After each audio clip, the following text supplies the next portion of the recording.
Menjawab pertanyaan di kolom komentar.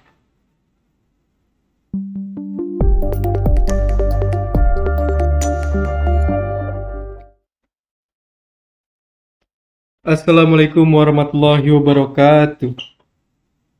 Thank you buat yang masih setia nonton di channel ini. Perkenalkan, saya Fahri. Hari ini kita mau ngelanjutin investasi kita. Oh enggak, hari ini saya mau jawab pertanyaan viewers di kolom komentar gitu ya. Jadi kita postpone investasinya sebentar karena kebetulan ada yang nanya. Oke, mungkin sekedar konteks ini sebenarnya udah lama banget saya nggak bikin konten. Jadi terakhir bikin konten di tanggal 27 Agustus dan sekarang di tanggal 8 September. 27 ke 8 September. 4 ditambah 8, 12. Hampir 2 minggu ya. Udah nggak bikin konten gitu. Kenapa nggak bikin konten? Karena kebetulan di minggu kemarin ada kegiatan acara kantor.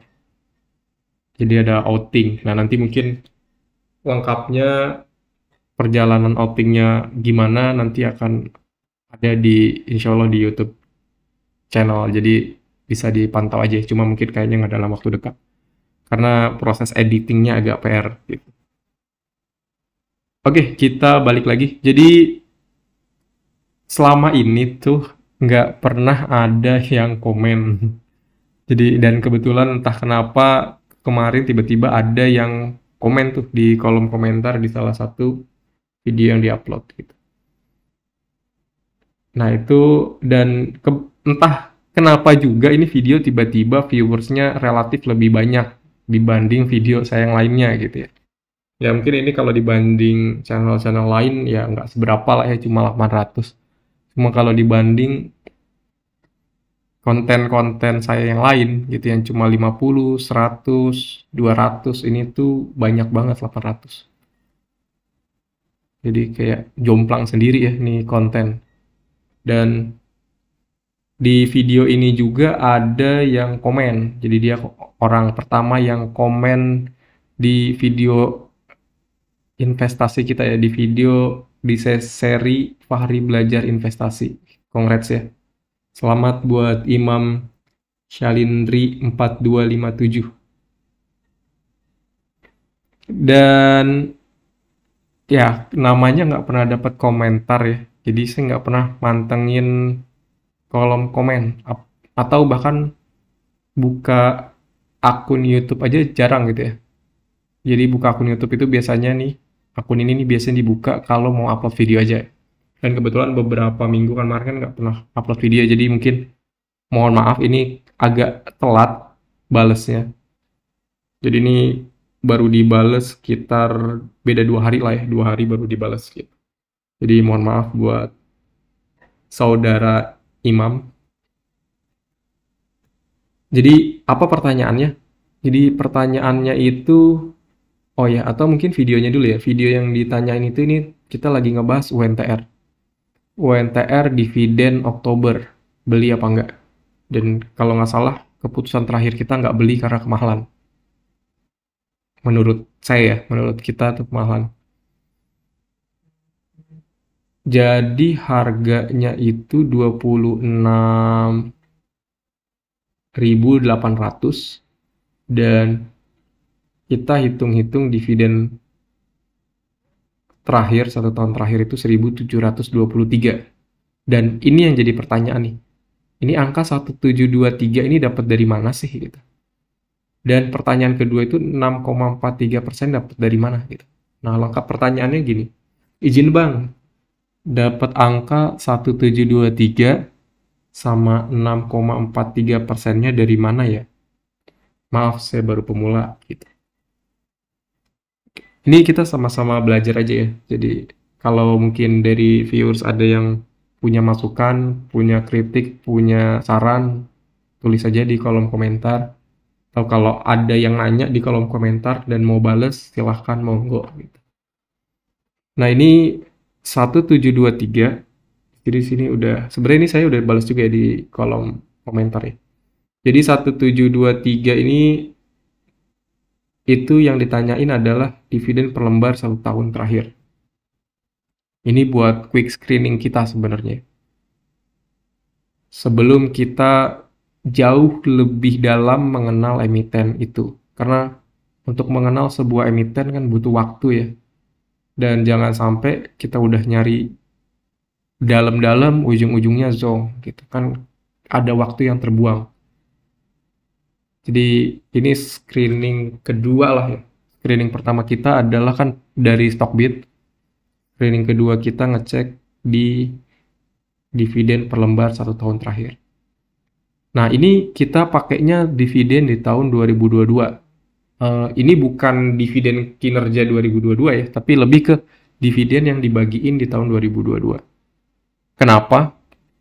Karena sebenarnya kalau dilihat ya, di UNTR ini, itu di selain 2022, dia juga bagiin dividen di 2023. Tapi yang anehnya adalah, dividen di 2023 ini gede banget. Dan ini kayaknya nggak relevan kalau kita masukin ini ke dalam dividen terakhir. Karena kita cukup yakin ini kemungkinan kasus khusus yang nggak akan terjadi lagi dalam waktu dekat gitu. Jadi mungkin kalau mau kejadian 2-3 tahun lagi buat bisa ngasih dividen segede ini lagi. Nah, itulah alasan kenapa bagian ini kita exclude. Kalau normalnya ya, normalnya ini emiten yang bagi dividen setahun 2 kali. Normalnya adalah kita akan jumlahin 6.185 ditambah 818. Terus kita masukin ke kolom yang di sini nih. Nah ini, yang 1723 hasil penjumlahan tadi tuh kita masukin ke sini. Itu normalnya. Cuma karena ini kasus khusus, jadi bagian ini saya skip. Jadi nggak saya masukin. Jadi saya mau lebih konservatif pakai yang dua sebelumnya. Jadi 818 ditambah 905. Ini kalau ditambah ya, 818 ditambah 905. 1723. Nah, itu sama ya. 1723.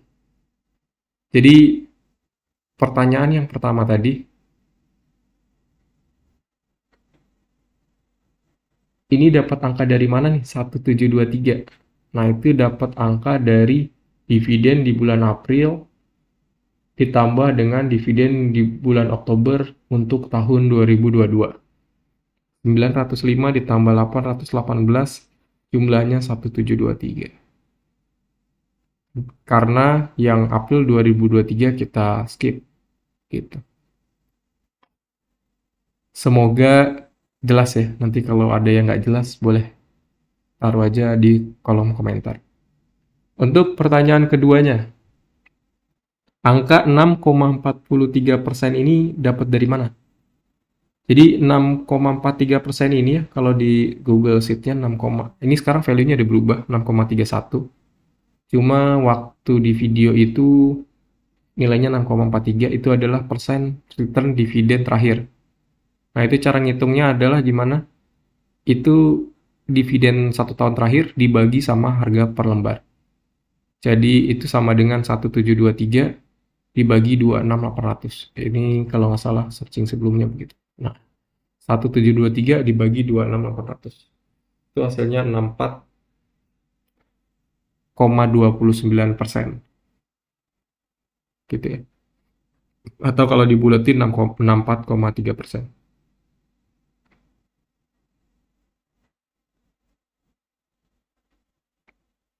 Nah, tahu di sini ya. Di sini saya lebih detail lagi nih. 6,3% itu sama dengan dividen terakhir per tahun dibagi harga sekarang. Konteksnya di video waktu itu 1723 dibagi 26.800, 64,29%. Semoga menjawab ya pertanyaannya.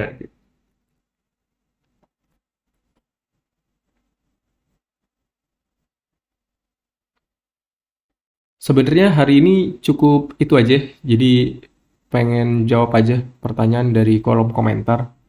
Nanti mungkin di sesi selanjutnya kita akan recap investasi kita di bulan Agustus. Nah, sekarang udah masuk September ya. Nanti di bulan Agustus kayak gimana hasil kinerjanya, apakah minus, apakah plus. Nah, itu nanti akan kita lihat dan kita bahas di episode selanjutnya. Mungkin cukup sekian buat hari ini. Thank you buat Imam Shalindri 4257. Semoga menjawab pertanyaannya ya dari apa yang tadi dijelasin. Thank you buat yang masih setia nonton sampai akhir. Assalamualaikum warahmatullahi wabarakatuh.